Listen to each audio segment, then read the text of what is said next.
Yes, I can hear you. Okay. All right. Good evening, everyone. Welcome to our book review for the month of March.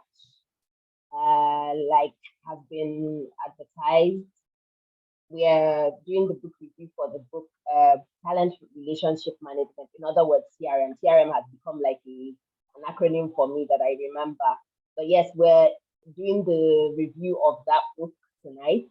And we hope that it's going to be an interesting and enlightening session. I can recall that throughout the month it's been quite engaging. I saw a lot of engagement regarding this book, so I look forward to more engagement in this review session. So we're going to be doing it a bit differently this time. I have a co-host with me, so it won't just be me. I will be doing the book review alongside my co-host, and my co-host is Irene Obagu, sorry, the HR admin manager for Cloudflex Computing Services Limited. So she won't come in now. I'll start off with the review. She will come in at some point, and then we'll just conclude. However, there is room for questions and discussions. We'll make room for discussions for us to talk about what we have started in the week. Can you mute? Okay. All right. Yeah. So you need to unmute again, please. You need to unmute again, as in I muted all. Sorry. Yeah. Okay. No problem. Okay. Yeah. All right. So welcome, guys. Welcome, everyone, ladies and gentlemen. Once again, I hope we're all well. I hope everyone is in good spirits. Yeah. And so let's get on with it. Of course, I'm going to refer to my notes. So let me tell us how it's going to be. I will do a review of the first 4 chapters, and then Irene will come in with the next 4 chapters, and then I will conclude, round it up, and then there'll be room for questions and comments here and there. Please feel free as we go along, put in your comments, and then we can address them or questions, and we'll see how best we can tackle it. But yeah, we're trying to make it as concise as possible. So yeah, buckle your seatbelts and let's go. All right, so it was quite an interesting book. I think it's really resonated with me because Irene and I were talking about it. There's a lot of practicality in this book. Maybe it's because we've all worked, or most of us have walked this path. Maybe that's why there was a lot more engagement, because if you've ever been a recruiter, if you're a HR, you've done recruitment, you can totally relate to this book. Yeah, but let me go on to my review of the book. Now, according to the author, the revered Professor Amin Trust, he mentioned, at the beginning, he talked about a developmental shift, demographic development globally, and he found that more employees, especially in the first world country, are retiring. There's a drop in employees of a certain age, so the older workforce is going off. And in their case, because there's not much of replacement, right? So you find that there's talent shortage. So and they don't have the numbers, because they don't have too much of the younger generation to fill those gaps. They cannot meet the talent crunch. So they therefore look to the developing countries, and developing countries, case in point, countries like Nigeria, India, China. I mean, when I was doing my research, China is still among the developed, is still defined as is referred to as a developing country. They look to countries like this to fill the gaps, because we have that workforce that caters to the needs that they have. So and because of that, it then increases the migration trend, which is otherwise known as Japa, which is why you find that we have you have periods of time that the Japa becomes more prominent, especially like now. In recent times, there's been more Japa, more migration, and that's because those developed countries are opening up their windows to accommodate people from these developing countries to come and deal with their talent shortage. Now, because of the internet, the internet has made the world smaller, and so it's made global labor more transparent and more accessible. You can access it at the click of your fingers. So in the war for talent, we can either be passive or we can be active. The winners are those who are, of course, active and are intentional about talent acquisition. So the game has changed. It's no longer you sitting down and waiting for talent to come to you. You are going out there, you're going to the battlefield to go and look for that talent. Now, the ones who will go the extra mile and the ones flexible enough to adapt to new age recruitment strategies are the ones that will win. And then the losers are the ones that make excuses, talk about give excuses and slack, but we need to view our candidates. The author is saying that we need to view our candidates now as customers. We need to learn to understand their needs and position our companies to meet those needs and give them a great employee experience. I think this particular sentence resonated throughout the book. There was a lot of emphasis on, understanding your candidate as a customer, giving them a great employee experience. That's something that went through the whole book. And then someone mentioned, because one of the things I did when I was putting together the summary for this book review, I took into consideration everyone else's comments, and then I took some that stood out to me. I remember someone said something about putting your house in order. If you're going to sell if you're going to market yourself or put yourself out as attractive to talent, you need to put your house in order. You will not invite someone into an untidy house or a house that nothing is working. So if you're looking to attract that talent, you need to do that, and then you need to clean up and standardize your processes. Because if you're trying to bring talent into a system that is not cleaned up, into a toxic system, it may prove futile. You might, even if you manage to get that person through the first leg, when the person gets in, the person is not likely to stay for a very long time. And then that's even worse because you spend a lot of resources to attract that talent. Now, that's the summary of chapter 1. I'm sure there are more. I'm sure there are more comments, but that's just a brief. Now, moving on to chapter 2, which is the crux of the matter: talent relationship management. Now, the author says or opines that talent relationship management is the same thing or has the same underlying principles as CRM, which is customer relationship management. Remember, I talked about, the author talking about seeing our candidates as the customer. There's even a part in the book that says that we should see ourselves, recruiters, as salespeople. We are salespeople. We're going out there to woo that talent. So the same underlying principles that the customer relationship management process would have is the same one that CRM has. And talent is likening where you see the customer as king. Remember, in sales, you see the customer is king. You try to do things to please the customer. The customer, like they say, customer is always right? Okay, maybe not always right, but yeah. But you're trying to cater to the needs of the customer. That's where the shift has happened. In the past, it was us waiting and talent to come, but now we have to cater to the needs of this customer because the customer has so many choices to look at. Now, TRM sits between recruitment and employer branding. So as much as you're going out there to woo the candidates, you do have to put together an attractive employer brand. Now, CRM typically addresses two major categories of roles: the critical roles and then the hard to fill roles. Now, the aim of CRM is to build a warm pipeline of candidates and manage those relationships with an ultimate aim of hiring them. So it's like a wooing process. And I think somebody made that comment in one of as part of their review. When you're wooing somebody, you're taking a girl, it's like a dance. You're catering to the person, you're finding out what the person like, what are these, you're building that relationship. You don't just go gung-ho for the throat, say, hey, I want, you start by, getting the person to like you, finding out what the person likes before, you now eventually come out with your true intention. And I mentioned, like I said, I took some people's comments, and Tammy notably made an interesting point where she raised the question about data analytics. And she said that she noted that data is gold. So in the process of CRM, you have to put emphasis on your data. And she asked a pertinent question. She said, what is your company data saying to you? In the process of putting together your CRM, what data do you have? What data have you captured? What trends are you taking note of? What trends is your company paying attention to? So you need to put your hands on, you need to put your eyes on data and use that to achieve, to make your strategy effective.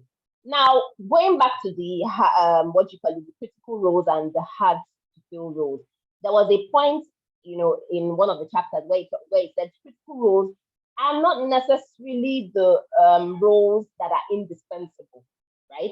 They are not the roles that are indispensable. He likens it to the body. In the body, we cannot for sure say that there's any one part of the body that's the most important, because I tell you what, if you have a toe ache, it can destabilize you for the rest, of the day. So every part of the body is important, but these critical roles are roles that just contribute to the overall, that if they add high value to the strategy or the productivity of the company. And the author talked about, the only time he would say that a role was really extremely important, or something that was, that if you made mistakes in hiring that person in that role, it would do irreparable damage to the company, was in the case of doctors.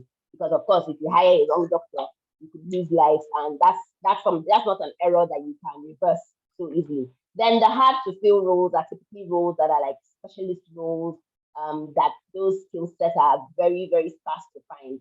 So, he needed to differentiate those two roles, but those are the roles, those are the target group roles for TRM, talent relationship management.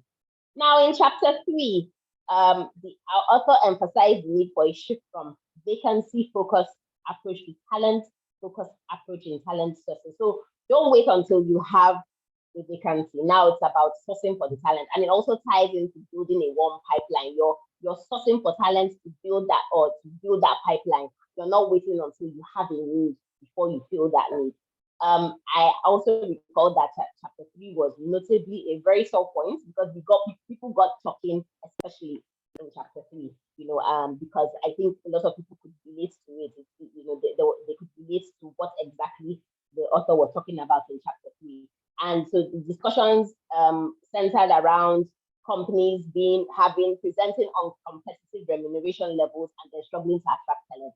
How can you bring out remuneration numbers that do not compete in the market, and then you expect to attract talent? That's not feasible. And it's what the author said.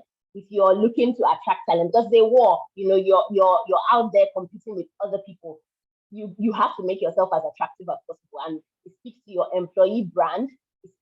So the employee brand includes your remuneration. So you're looking to attract a certain kind of talent. You shouldn't be putting out peanuts, because you can't put out peanuts and expect to get lions. That's not possible.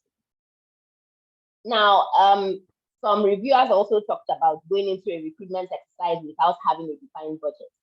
That was something people talked about, and people suggested that perhaps they standardize their processes.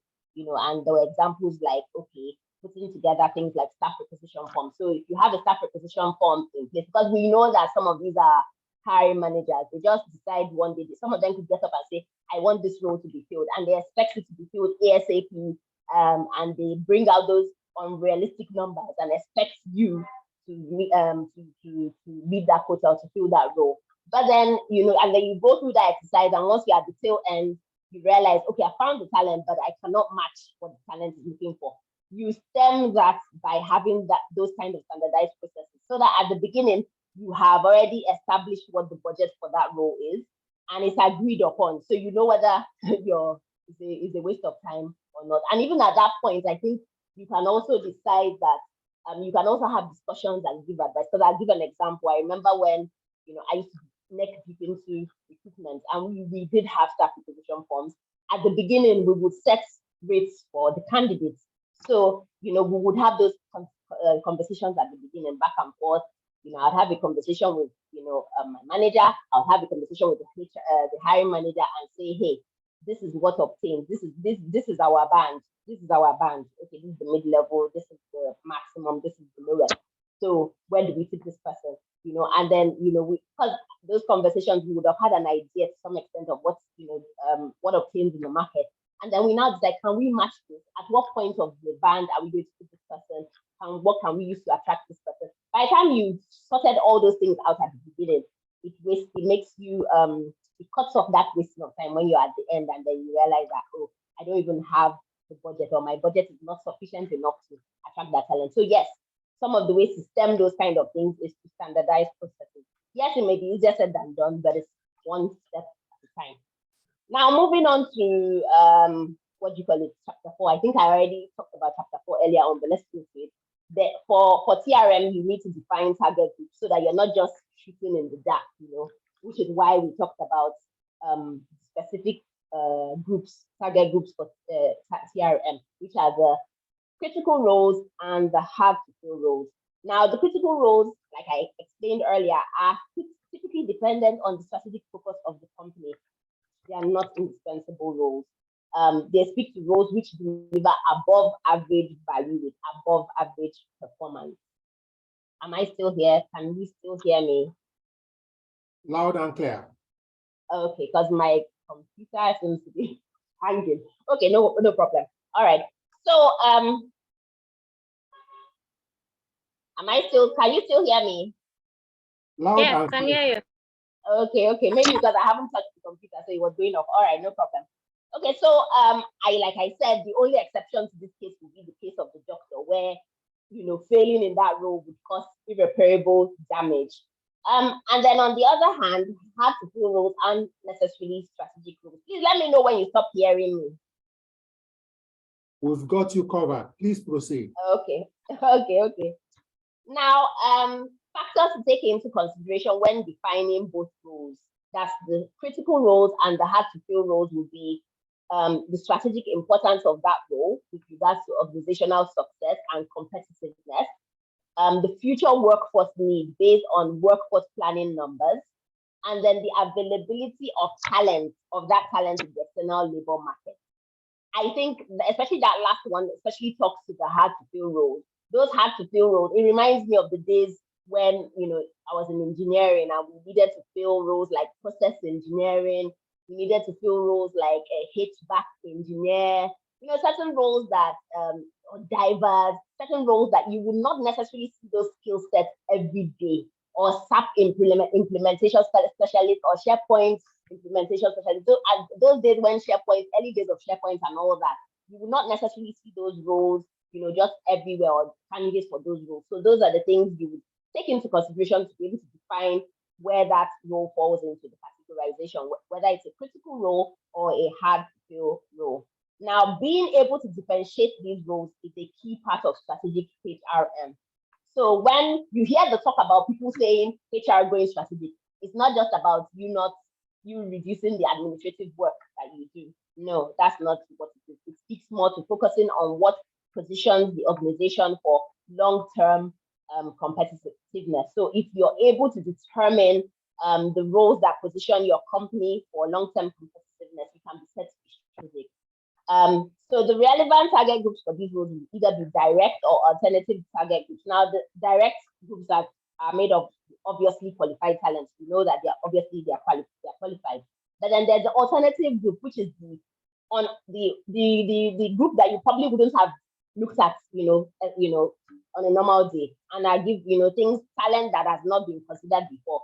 Examples like abroad, if it's global international recruitment, you see where there's some roles, they'll say, oh, we want what do you call it? We want veterans. When you have veterans, people that have fought in the war, they ask for such people for certain roles, for certain roles. So those are alternate talents. There's also the talk about, looking at women that have gone, left workforce to go and tend to their children, but then they want to come back again into the workforce. That's alternative talent. Then there's also what you call the gig talents, those ones that are not, they don't want a full-time job. They are happy to do part-time.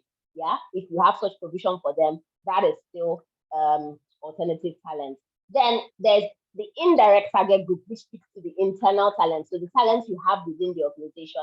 However, this is normally done in line with long-term talent management. So you have things like succession planning. You don't just, those are people that have been groomed over time, to meet certain needs.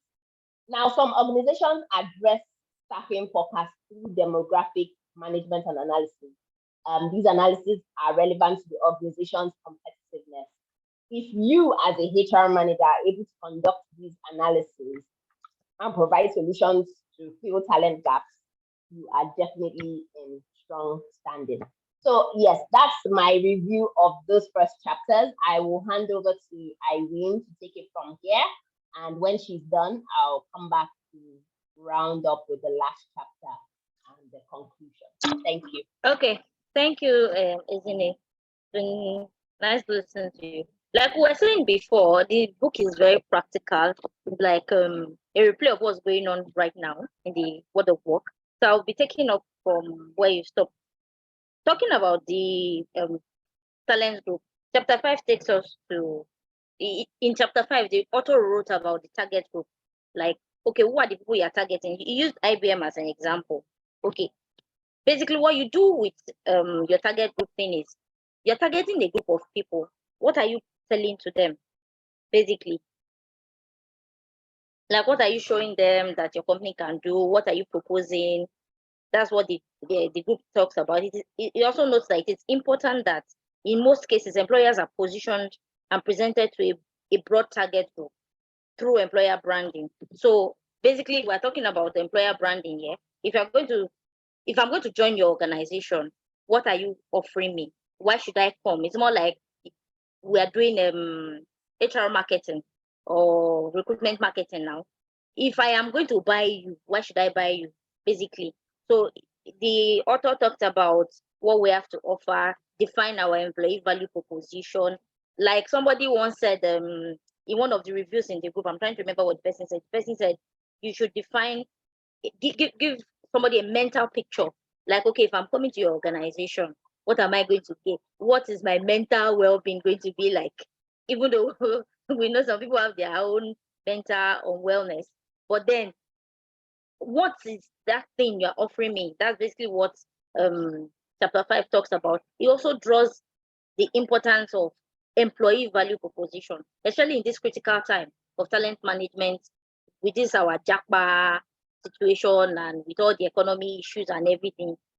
You want to answer the questions that will help people understand the dimensions of the company, like what are your preferred candidates? If I leave your competitor to come to your place, what are you offering me? Basically, he has pointed out that it is very important that in talent relationship management, we have to show value. That's what I understand about chapter 5. So I'm going to use the current election. Somebody has also used it, and I'm like, this person picked what is in my mind. We have different candidates that are marketing themselves to us. So I'm saying, come to me. Why should I come to you? What are you offering? That's basically what this is drawing our attention to. The in talent relationship management, we need to know what we're offering talent to join our organization. It's not just, okay, come and work for me for the salaries. People have gone past that salary thing. You discover that even when you're paying people some good amount of money, they might still leave and go and join your competitor. But it's not all about salary. It's all about I'm looking for this Abraham Maslow's word now. It's all about fulfillment, like what you're happy doing and how you feel doing what you're doing, basically. So that's for chapter 5, and that takes us to chapter 6. In chapter 6, okay, I think I've also touched a bit of chapter 6. In chapter 6, that's where we're asked to think about what we're able to do. Like we're recruiting for this role. So what is our representation? How do people see us? We're now in an era where you post a vacancy. Gone are the days where we're the one doing the checks on these people. You post a vacancy, people want to check up your organization. They want to check up what the review is. So what's your presence online? What image are you projecting? Basically, that's what chapter 5 talks about. While we're building and the channels to build our employer value proposition, we are building employer value proposition, yeah. But if we don't showcase it, we don't move out there to show people what we are and how and why they should join us, nobody will know what we're offering. So we have had people using the social media, LinkedIn, all the professional networking. Some people even do PR. Like they employ people to showcase what they offer and why you should come join them, because they are trying to draw talent. Because at the end of the day, a business exists to make profit, even though we're solving a solution. It basically exists to make profit, even though we're solving a solution, because there's a business strategy in mind. There's a strategy will only remain a strategy except it is executed by people. And you want to draw the good hands, you want to draw talents to come and execute this your business objective. So if you want to get talents to execute this idea you have in mind, you now have to present yourself in a way where they have to be happy to buy into your idea so as to drive that business objectives that you have in mind and deliver on your goal. So chapter 5 and chapter 6 is basically hammering the importance of employee value proposition, importance of what the company has to offer, importance of why people should work for you. That way, it even makes your recruiting easy. Where there are some organizations that currently they will not put their name in vacancies because they know that every Tom, Dick, and even an uneducated person will apply. Because people have had good reviews. They have seen that, oh, this place is a great place to work. And that's why some of them would rather not put their email. But there's some people that on the platform, we see some people just roll advert upon advert. And I wonder, don't this girl get filled up? Because people have gone to check and they have seen that people don't have anything to offer me. Sometimes it's possible they even have what to offer, but they've not communicated it well. So what Trust is basically trying to help us to understand here is, if you have value proposition, please communicate it accordingly and communicate it using the right channel, communicate it well. And if it was something you were not looking at, this is the time to look at it, because this time is the talent market. They are like they call the shot. If you don't have what they want, they don't have any reason to join you, basically. So that's what I got from chapter 5 and 6. That's now going to chapter 7 now. Okay, so chapter 7, after we have attracted these talents, basically all we've been saying is, okay, we've been talking of how do we attract talent? How do we get the right hand to join our organization? Okay, chapter 7 is now telling us we've succeeded in selling ourselves to this candidate. They have succeeded in buying into our dreams and our offering. Then how do we retain them? So here it talks about the candidate retention. That's the whole retention cycle from attraction to offboarding, which is very important. Sometimes we don't pay attention to these things. Like you said earlier, isn't it? From when somebody comes to an interview, they already have an impression of if this place is where they want to work with. And sometimes you even invite people for interview, and from the first contact, they already have an idea of what it is. So what is basically trying to encourage us to do with here is we should pay attention to our retention strategy. From onboarding, the experience you give to somebody encourages or probably build an impression in the person's mind. It helps the person to realize that, okay, this is where I want to be. The whole of employee lifecycle management is very critical, according to Trust. And I could not agree less, because we are in a situation where sometimes if the employees are not getting what they want, before you finish onboarding, you're already feeling it's like the roles continue, like it never gets filled. Somebody dropped something on the chat group. I'm trying to remember what the person put, but it's something to do with you struggling with recruitment. Like everyone seems to be asking each other, are you facing what I am facing? And I said, I'm sitting on this table because I seem to have some roles that are not filled. That's because people, maybe we are not offering what they want, and other people are offering what they want. So it's just drawing our attention to, it is critical for us to pay attention to our employee value proposition and our retention plan. It's tough to go and look for candidates, then you now get this candidate and you don't have a retention plan in place for them. It is very important that while we bring them in, we also have to give them an experience to help them grow, to help them learn, and to even become citizens of the organization. Like I always say, I like to build organizational citizenship. Even at exit, these people become ambassadors because they will say, oh, I work in this place. This place is good. So yeah, I think that's for that.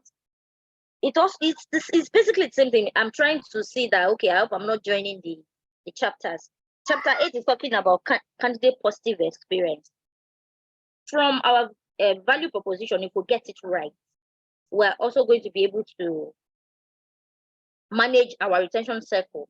And our retention circle will ultimately generate into offering a positive experience to those that join our organization.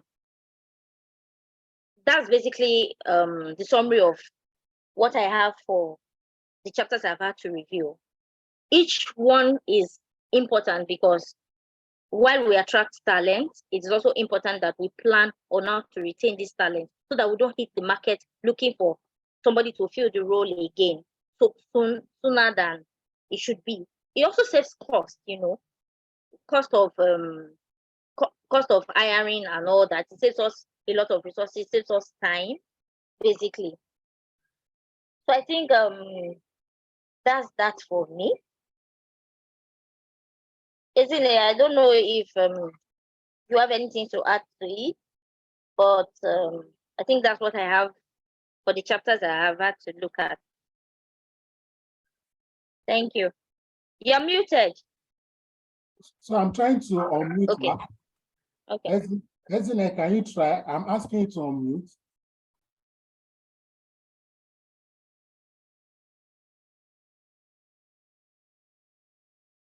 So do you have any additional comments, even maybe concerning the area Ezine did?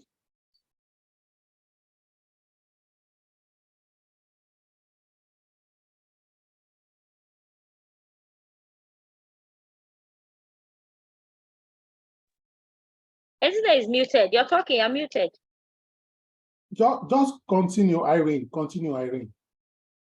And I'll ask people, other people may also want to contribute. Leave Ezine for now. Oh, okay.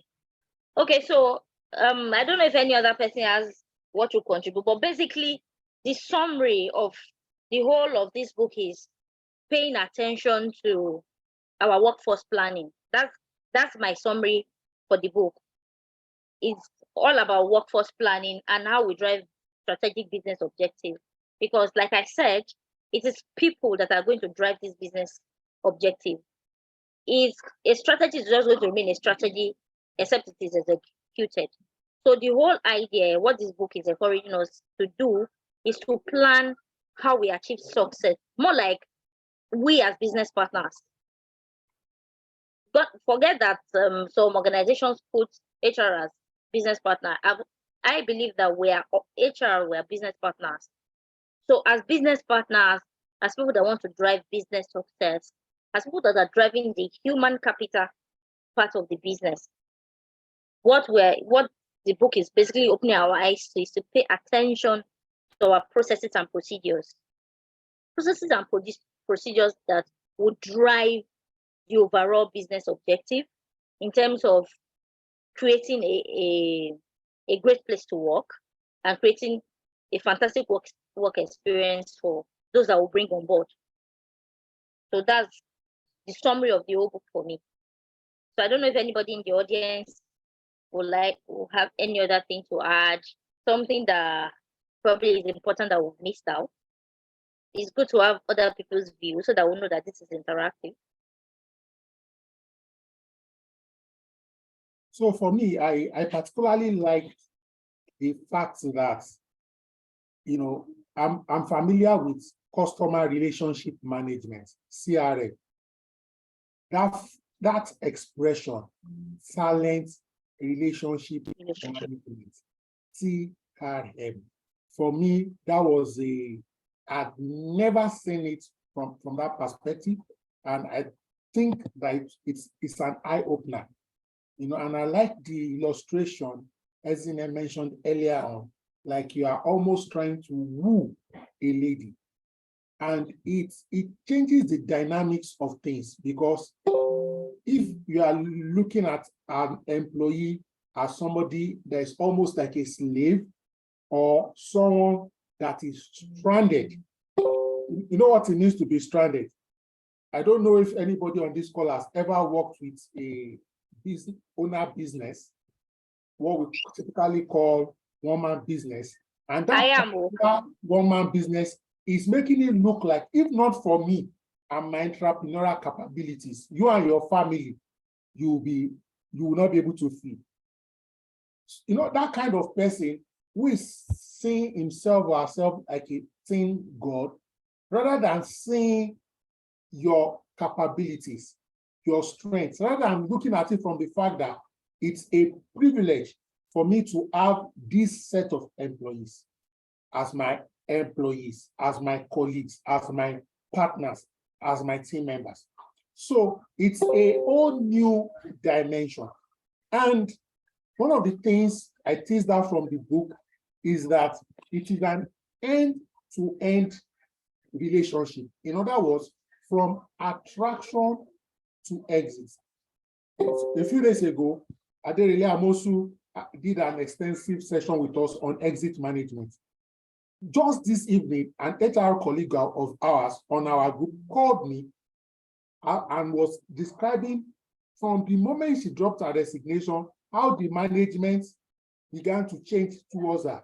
No, you treat people well, because every interface with the employee or potential interface with the employee is either selling your organization or repelling your organization. Of course, we can't mention names because of the public nature, but I'll share one or two examples. There was a particular organization in the pharmaceutical industry many years ago. They invited me, I applied, and then they invited me. I did the aptitude test, assessment, blah, what have you, did well to the best of my ability. Then they invite, that very day, one thing I liked, before the aptitude test, they gave us like tea and sandwich. Then after the aptitude test, they gave me and the other candidate applicants rice, you know, chicken, coleslaw, salad. In my mind, I was like, God, let these people take me. We never enter, they treat us well like this. But eventually, I made it to the final, and as God will have it, you know, in this industry, when you are contributing, you always know people, or people will always know you. That's how I met somebody that I knew. And the person now reached out to me privately and said, please, sir, if you are not currently jobless, don't join this organization. Mind you, this person at that time was their staff. The person said, I've been working here for 7 years. I said, how will you be working somewhere for 7 years and you'll be begging or telling me not to join? She said, no, they've not retained me for 7 years. I've just not gotten anything better or different. In other words, she has been stranded for 7 years. Okay. Of course, I didn't take that job. Why? How they were treating existing employees. So if we are all working in an organization today, if we go to Nairaland and check for your name, if you go to Glasgow and check for your name, if you just Google, do a simple Google search, what are we going to see around and about your organization? It's very important. And I also like to say this, that there are many organizations doing great things. Many HR departments, HR professionals doing great things. But guess what? Our employees are not saying good things about us. One of the takeaways I also got from the book is that we should try to encourage our employees, okay, to make some noise. Permit me to use that expression. That if you have done anything good for you as an organization, as an HR, don't keep silent. Do you notice that when employees are hot, their propensity to make noise is way louder than when you do outstanding and great things for them? Let us even do a challenge that, all our staff on all social media, on LinkedIn, say something genuinely nice about us. You'll be shocked as to, if, so for example, you work in an organization that has 200 staff, if only 50 of them or 100 of them say nice things about you on LinkedIn, on Glasgow, Nairaland, different places, you will enhance your employer brand. You will enhance your attractiveness, because today, just like through the interview process, the shortlisting process, recruitment process, you are checking out that candidate. The candidate too is possibly checking you out. Let me say this. In the last 6 months, while I know people who have been trying to change jobs and have not gotten, I've also seen quite a number of people that I know personally within our community and outside. What happens is people will send to me 2, 3 offer letters asking for my guidance or counsel on which organization to take. In other words, more than ever before, candidates are having choices, both local choices and international choices across the border. If all your employees today get other offers, would they report to work tomorrow morning? I have a feeling that Ezine is back, and I'm delighted to hand over to people. Oh my God, I'm back. Over to you, my sister. Thank you, Yemi. Oh God, I don't know. My laptop there to do updates all of a sudden this night, but yeah, we move. Okay, yeah. So let me add to what you said, because one of the things is I didn't meet you at the beginning, but I met you somewhere along the line. One of the things the author touched on was creative hiring or creative branding. And I don't know, I know that Irene talked about some chapters, but I remember reading in one of the chapters where he talked about making use of the social community, social media, to leverage. And yes, we've been confined to the traditional one, LinkedIn and all that, but then there's TikTok too, because when I'm on TikTok, I see people, you see people a day in my life at Google, a day in my life at IBM, a day in my life at TikTok, and when you see how it is to work there, like, I want to work here. So that's the attraction. So that's one of the things the author talked about, speaking to you being creative in how you put your employer brand or your employer perception, employer brand, or whatever it is, because you need to understand your target. If you're targeting the Gen Z, or if you're targeting the younger group of people, they're not interested in all plenty stuff. They want to see how snazzy, what's your culture, what's your work culture like, and then that will now excite them about wanting to work in the place. Case in point, the tech job.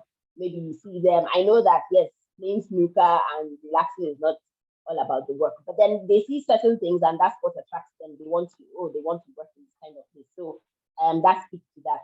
So anyway, I'm going to move on quickly to chapter 9. Now, chapter 9, so the technical chapter, and you see that math that we talked about in our book in January. That math that we like to run away from. The math is inside this chapter. It was quite a technical chapter, but it spoke to frameworks, right? So you have all these ideas and everything. How do you tie them in together? You can't just have ideas and they're just like, hanging out without anything holding them together. So you need to put together a framework so that you can implement it effectively. So in essence, CRM has to have a framework to work effectively.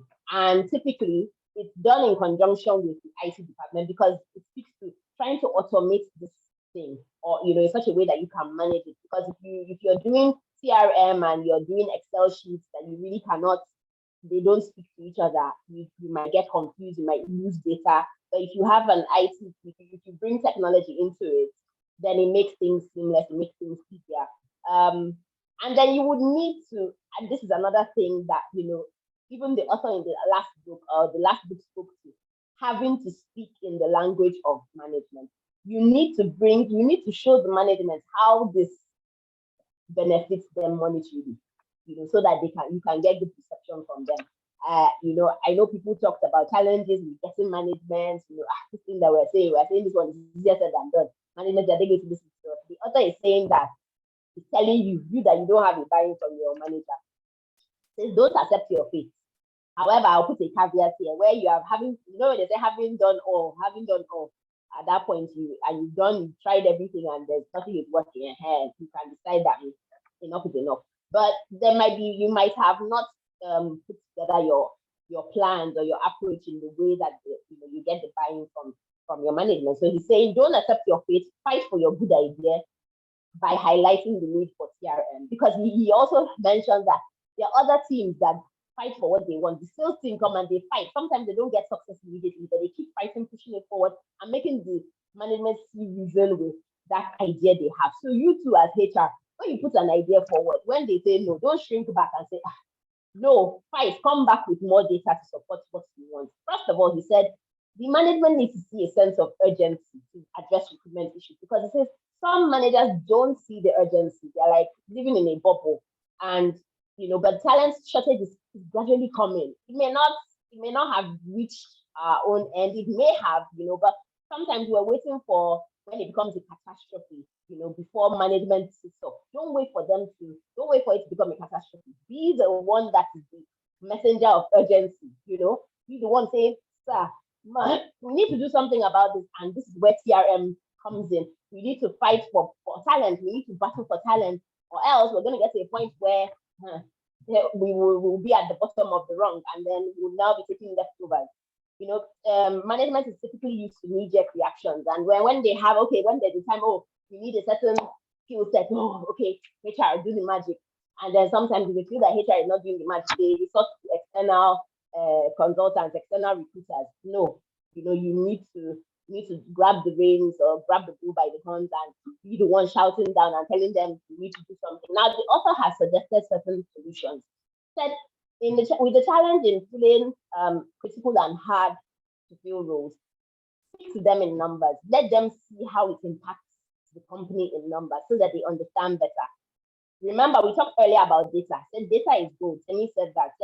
So you need to use that data to present how effective and ineffective the sourcing strategies you have are. So maybe you might have certain sourcing strategies already now. You show them in data how they work. I'll give you an example. Because I remember talking about employee referral program that I had done in a company where I work. We had done, data analysis where we put together all the sourcing strategies we use, and we put the numbers and we showed, which one, ROI and everything. And we saw that employee referral brought the most success to us. He was showing it, we could see it in numbers. And so that was why the company was happy to turn in money into it. They say, you know what? We'll give the incentives. We're happy to put those bonuses, but hey, keep them coming, because at that time we were manning up for a very big project and we needed, as many quality staff as possible. So they were like, see, if this is what is giving us the good results, let's do it. I'm not saying that we neglected the others, but there was more concentration, or there was some more priority given to the ERP. And then if you now show how effective and ineffective the ones you have are, then you can put a case forward for the alternative one. So for example, those of you that don't do employee referral, you can then put a case and say, hey, okay, see, look at the numbers. If we do this, if we bring employee referral, this is what is likely to achieve, But you can only do that. It's not by speaking to their emotions, it's about showing them how this, pans out in numbers. And then he talked about a number of quick wins that you can deploy. He said you can do an ERP pilot test run. So like for the ERP, you may not decide to roll it out fully. You can decide to pick a role, a particular role that is really disturbing you, that's really having your neck, You say, okay, let's do, suggest to the company, let's do a test run, let's do this for maybe a period of time, and let's see how it works. Let's measure it, and then at the end, then that one is even enough for you to, if it's successful, for you to bring it forward and say, okay, let's apply it across the board. For those who do campus recruitment, he suggested maybe try one university, do the whole campus run recruitment thing, and see how that goes. Then for social community recruitment, so like social media, you can decide to use one channel or two for your recruitment for your role. You can decide, okay, you know what, let's test and see. Can we use Twitter? Can we use LinkedIn to hire this for this role? Put timelines and see how effective those are.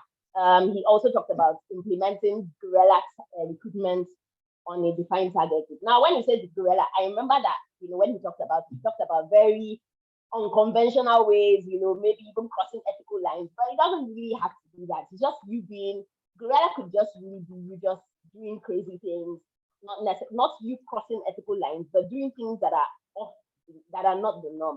I remember someone made a comment that said, he said HR is used to doing, is not does not know how to do, does not bring out unorthodox ideas.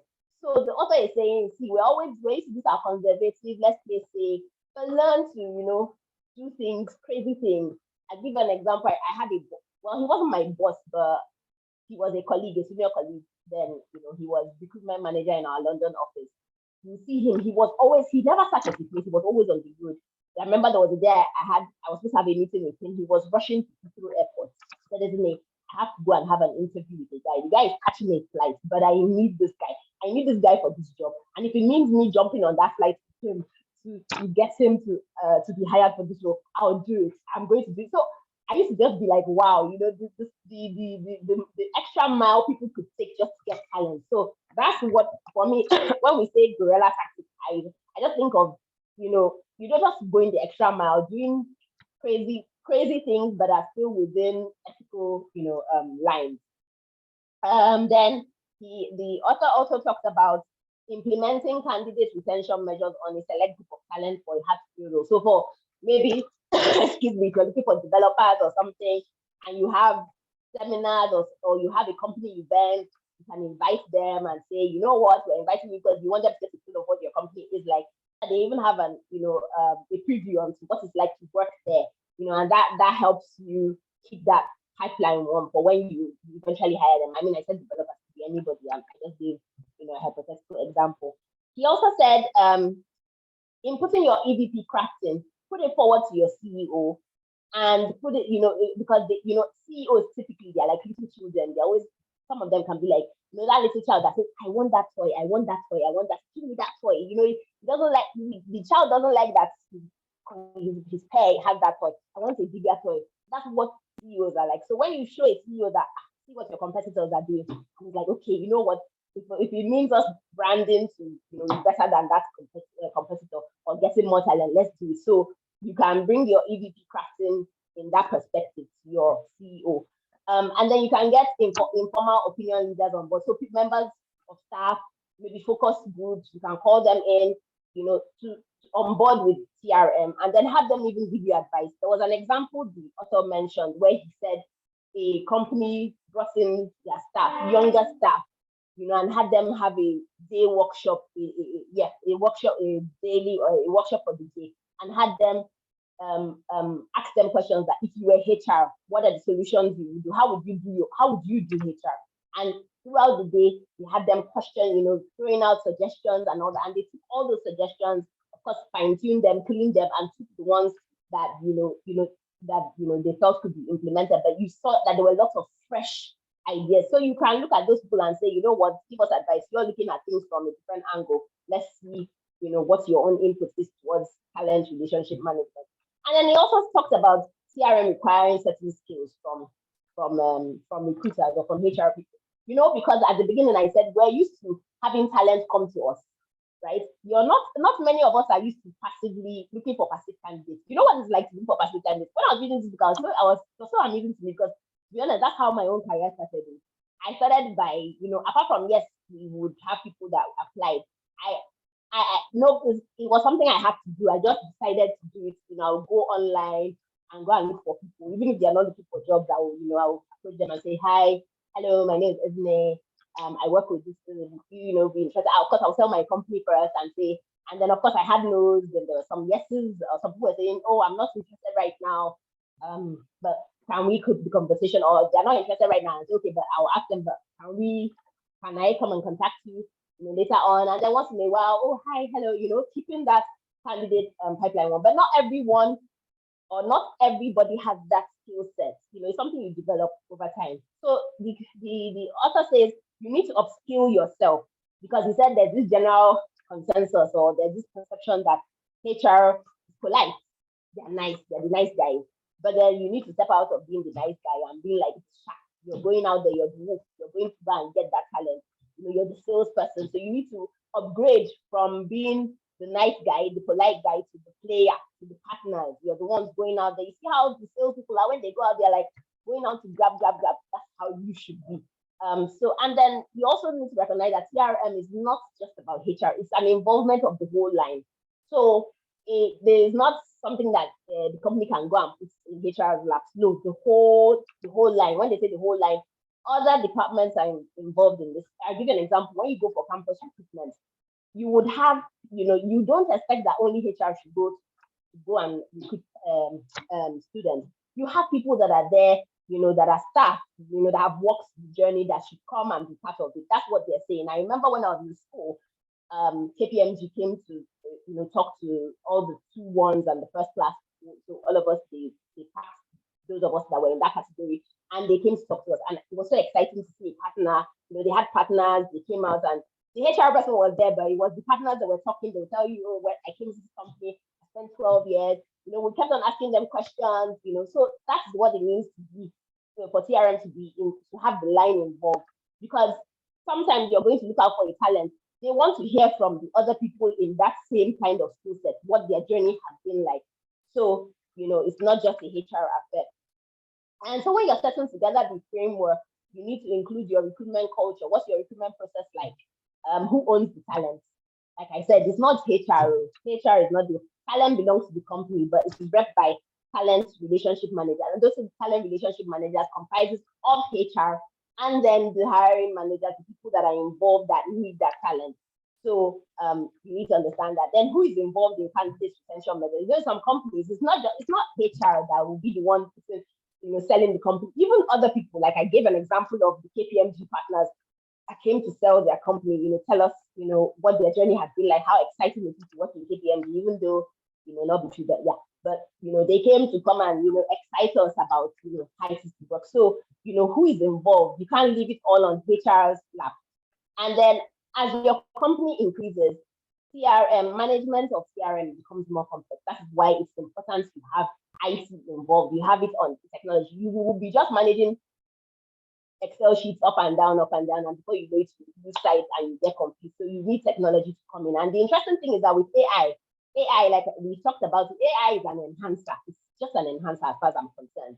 So you can deploy AI systems to manage your CRM. Some of these solutions are add-ons to existing systems, to your existing recruitment systems, whether it's Workday or whatever, Tally or whatever it is. You can have them as add-ons so they synchronize with what is already existing, and then they help you manage, the process. Yeah. So they also talked about, dealing with CRM on an international or global level. And it said that when you're dealing with it on a global level, remember that there are peculiar challenges that will be local. So it's typically when you're dealing with global companies, when I work with my global companies that I've worked with, whatever they deploy, yes, there may be certain strategies that cut across board, but then they still need to bring it. My former boss would call it local global or global local. You would deploy your global strategies, but then fine-tune it to local strategies. So you find them having to deal with, like in terms of recruitment, they still need to deal with local partners who understand the local market better, but then you would need to clarify at this stage. If you're working in a global company or international company, or whatever, you need to clarify whether your solutions they require local solutions, international solutions, or global solutions. If you find yourself in such a setting, you need to determine that. The challenges with global CRM is that it's difficult to coordinate at the central level because successful CRM requires proximity. You need to be close to your target groups of candidates, which is why the author suggested, a transnational solution that strikes a balance where it recognizes that you can fill those critical and hard to fill roles in multiple locations using an international strategy. So its international strategy is that, when you're saying international, that means you're here, you're seated in this office, but then you're hiring people abroad. So you can use that foreign strategy to handle, because in different locations, they would have different peculiarities. So you can use their strategies to handle the strategies of each office. Yeah, so it's not every time that the CRM needs to be, and then it's not every time that CRM needs to be adapted to local. You can still use certain strategies that will cut across the board. So you just, as a HR person or as a HR manager, you need to understand what points you need to deploy particular strategies. And then coming to the numbers, framework condition is to make sure you present CRM as a source of monetary benefit. You need to calculate the ROI to management, or else you're just doing grammar. You need to show them how much ROI it would give in comparison to other expenses like operational expenses. So yeah, so from a business and every HR initiative, so if you're putting together a CRM, it should be based on a specific problem. You need to fill talent. You need to fill the talent shortage, right? From a business management perspective, a problem is only a problem when you can identify the cost identified with that problem, associated with that problem. So you need to show the company that what is the cost of not having this talent. You need to show them the cost of not having the talent. Then you would need to show them the cost of going ahead, still continuing on that line, to continue without CRM. Then you would now show them what it is when you deploy CRM, what it will cost or what the return on investment would be. Then you would, by the time you compare all that, you're able to put forth the benefits, right? Then that's when you get the buy-in of the company, which is why when I spoke earlier, I said you can't dodge the math. You have to be able to crunch those numbers and show them. When you show them that, so right now, this is the cost to the company, when we are not, because of this talent shortage problem we have, this is how much it costs the company. And if we continue along this line without deploying CRM, this is how much it's going to cost us in the long run. Okay, so therefore, if we then bring CRM or deploy CRM as strategy, this is the return on investment. Yeah, you may not have an immediate return of investment, but it may be something that eventually you get to a break-even point, but you need to present those numbers to the company, to the management, for them to be able to get that, to give you, for you to get the buy-in from the company. And so the author then concludes and says, recruitment has taken a turn. There's a shift now. Like we said at the beginning, the customer is king. It's the customer that is doing shakara now. It's the talent that is doing shakara. You are the one that's chasing after the talent, and talent has lots of places. So you have to present yourself. The winner is going to be the person that is more attractive, who is willing to go the extra mile to make sure and show the candidate, that I can give you a good employee experience. I can give you all these things that this is all I have to offer to you. So it's the case of the talent is sitting down, is the bride or not the bride, but the maiden, and then the suitors are coming and saying, this is what I have to offer you. And the talent is like, so you're just putting your case forward, and the talent is the one that will decide which one she will go for in the end. But the author says you don't necessarily have to deploy all the strategies or the measures he has mentioned. You can take one, you can take two, you can decide which ones you can deal with. And he also said when you're deciding what strategy, just think about your internal working. So can your company adopt such measures? So if you come like me now, I'm in my own company, my company can afford to pay $500 for a talent. If your company cannot afford to pay that, you don't go and present that kind of thing to your company, because your management will be like, are you for real? So you have to think about what your company can carry, the one that your company can, because there are certain measures that are not necessarily costly. They take the cost is minimized, but then you get great output. So you decide which one can be applied effectively in your company and then run with it. But then, recruitment has interesting times lie ahead for recruitment, and he has employed us as HR people to become very creative. Think out of the box. Think about different ways, creative ways you can deploy to attract talent. And that's it for me on that book. Quite an interesting book, very realistic, it relates close to home. But that's it. Thank you. I don't know if anyone had any contributions, additions. So thank you so much, Ezine. If you have a question or a contribution or comment or concern, you can raise your hands and we'll recognize you and permit you to share your thoughts or ask your questions. But let me just say this quickly. By the time I'm done speaking, if you don't see any hands, we'll wrap up. So I'm just saying this to buy time, but much more importantly, to contribute. Now, let me use, fantastic. We have Nmeya. Nena, please share your comments, please. You can unmute, please. Okay. Thank you. Good evening, sir. Good evening, Miss Ezine. My name is Nena, and honestly, I don't know if you can hear me, but honestly, that book was like spot on. Although I could not relate to a lot because I'm in a one-man's business. However, it expanded my creativity and expressed to me how I can project employer branding. But what stood out for me in all of the book was the analogy of a German man that schooled in US and then came back and leveraged on his platform to ask for companies to reach out to him. So I think that what that showed me was that it's always like you never know how things are until you flip the script. So it taught me that as little as letting people that have indicated interest in a role, as little as giving them feedback all through, it can actually give a very positive picture, a very positive notion about the organization. So as much as I know it could be work, I know that there are systems to make it automated. As HR professionals, let's try our best possible to always give feedback, even if the candidate is not going to be taken, because that way you can also harness a relationship you never know and just keep them in your pool, so that when next you reach out to them, they remember how you treated them, even though you were not interested at that moment in their applications. And then that way, it's even like it's not a please don't disturb me kind of response. They are more responsive to you. Thank you. Wow, wow, wow. Very fantastic, very spot on, quite apt. Thank you for sharing. I appreciate you, Nena. We are open to more comments and contributions. The book club is supposed to be a collaboration.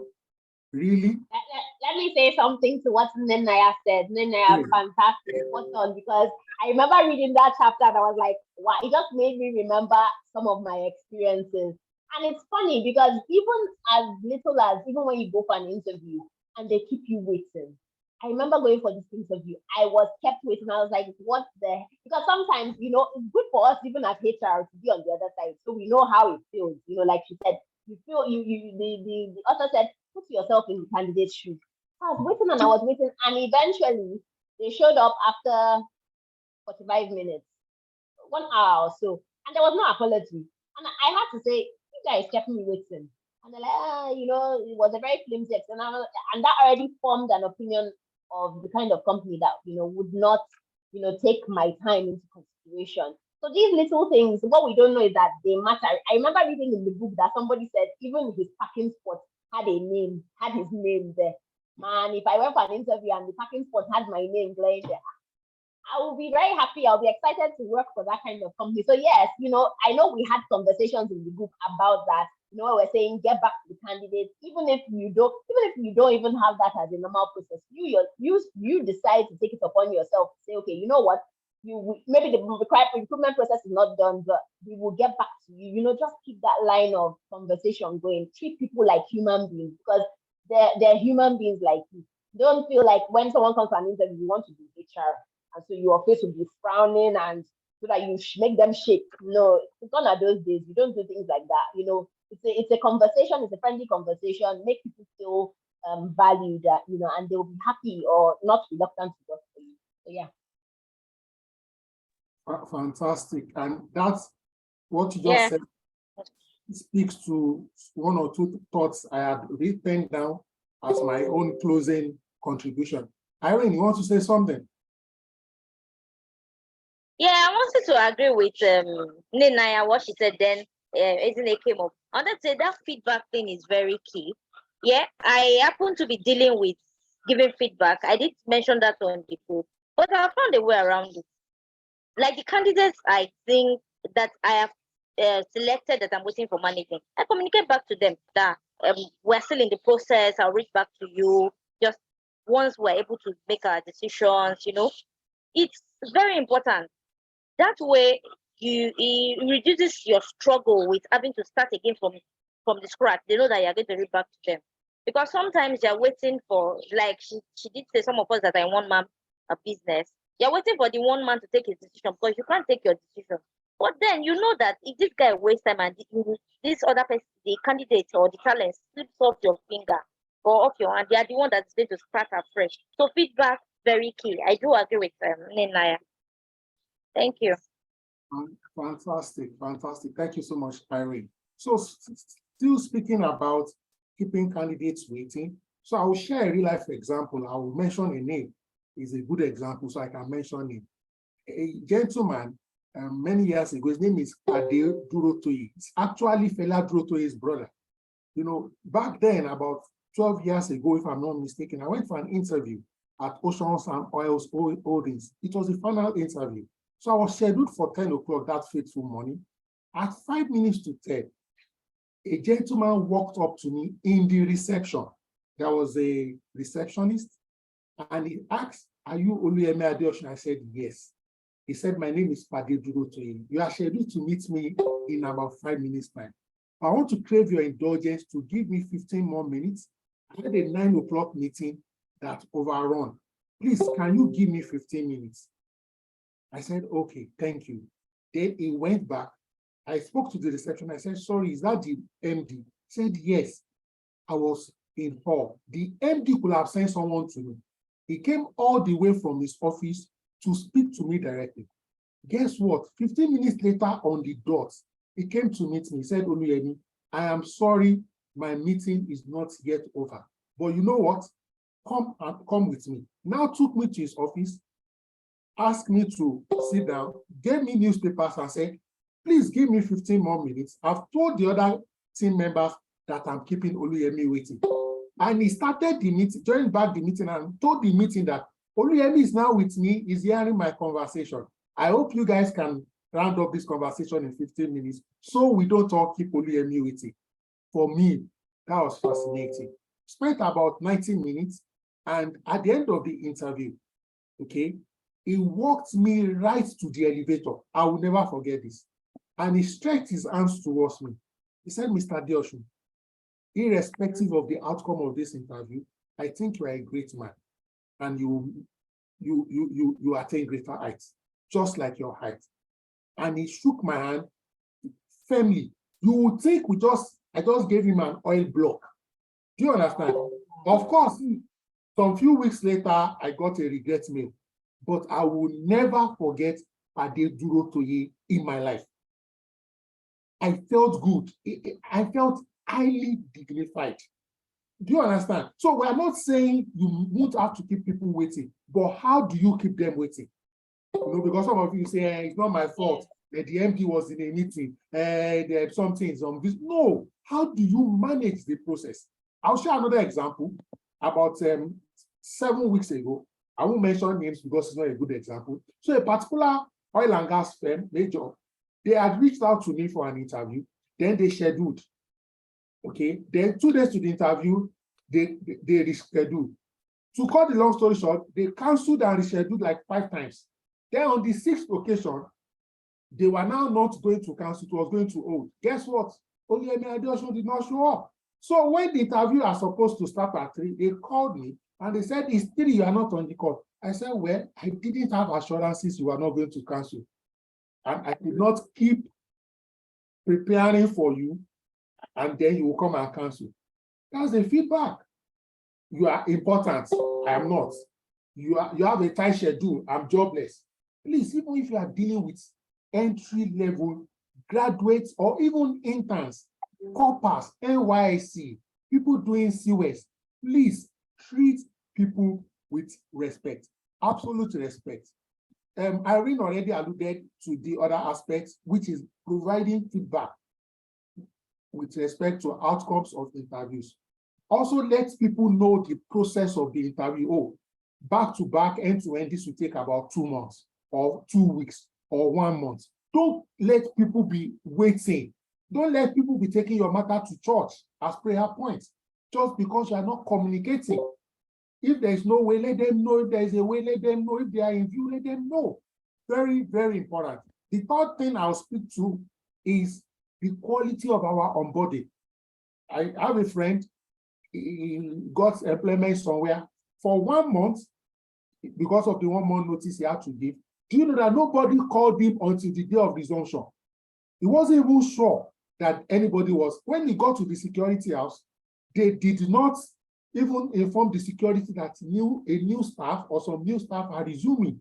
Please, once you give somebody offer and they accept, assuming is a 4-week period, once a week, a 2 minutes call. Oh, thank you so much, Irene. We're expecting you in 3 weeks' time. We hope you are good. Maybe 2 weeks too, again, 1 week too, and more importantly, every week, send a small email. We look forward to a day to let them know, Oluyemi, we're expecting you tomorrow. The security, the chief of security or the security rep, Mr. Sunday, will be expecting you. You are entitled to parking, or this is the procedure. We have parking space, come early. Let there be information. Please, look, let me say this again. In the last 1 month alone, I have had 4 people that I know personally, that had to rescind their offer letters. In other words, they got other offers. Please, cut talents, treat employees. The last thing I will say, and it will be a wrap, at least from my end, is that even people who are your ex-staff, please don't treat ex-staff like ex-girlfriends or ex-boyfriends, or like most people treat them. You know, most people hardly relate with their ex-girlfriend or ex-boyfriend. Most people are cold. Why? Because maybe it ended in acrimony. No. In fact, I like the example Ezine gave about a company that came to their school for a talent fair. That same company and other top companies like that, they have a very vibrant alumni network, alumni association. Do you have, for example, a WhatsApp group or an email group for your alumni? Do you send them maybe information every quarter? Some of these alumni, when they are doing end of year party, they either do for them separate or invite them to their organization's end of year. Guess what? When there is any vacancy, they let them know. Those alumni bring in a quantum amount of new deals for them. Please, treat people with respect before, during, and after. And don't forget your digital footprint. Make it a project in the next 1 month that your employees will put out positive words about you on the different social media. Be active about it. Okay, thank you so much. Thank you so much. I would like to, again, sincerely, I don't take this for granted. I've known Ezine for quite a bit, and she's always delectable, very beautiful. Look, once you want to treat your talent anyhow, just remember Ezine. How do you treat beautiful people? Like royalty.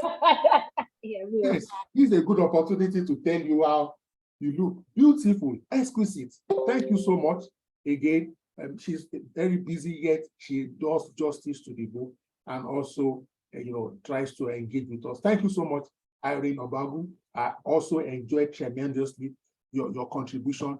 That was very, very massive. I also like to celebrate specially Neya. Thank you, Neya, for your contribution. That was beautiful.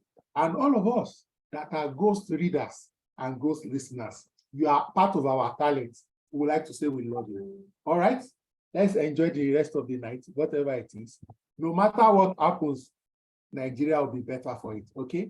Let's keep building capabilities so that we can keep breaking records. Enjoy the rest of your night and good night. Au revoir. Bye. Thank you, Yemi. Thank you, Irene. Thank you, everyone. Good night. Good night.